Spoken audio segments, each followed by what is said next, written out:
Hi, this is the original Josh with Dirt Killer Pressure Washers, and here I'm going to introduce to you the General Pump model TSF 2221 with the integrated B31 gear reduction assembly.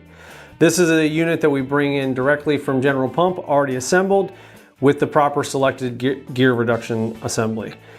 The pump by itself is rated for a maximum of 3,000 PSI and a max of 10.2 gallons per minute. The gear reduction assembly has a 1 1/8 inch shaft and is rated up to a 31 horsepower drive motor. So you can put this on a variety of different size units, but I recommend going all the way for GX 690 or 800 just to maximize the performance of this machine, because you can get all the flow for all your fleet washing applications, flat surface, and high reach spraying applications. The gear drive runs the pump at 750 RPM, so this pump is particularly good at pulling off of tanks and can draw a vertical lift of 9 feet.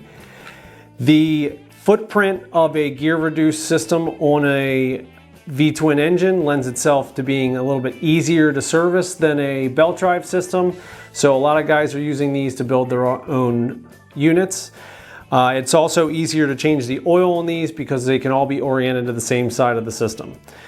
The pump and motor, or the gear drive and motor, both come with oil already installed, so it is sealed.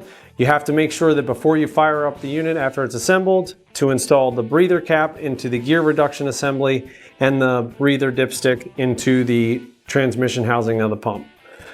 Your hardware assembly comes with the bolts and washers necessary to bolt this to your engine, as well as spacers which are often needed to put between the pump and the motor so that the flange doesn't experience any stress cracks. If you have any questions or want to look for pricing, you can find it on dirtkiller.com. Don't forget to comment, like, and subscribe. This is the original Josh with Dirt Killer Pressure Washers. Let's kill some dirt.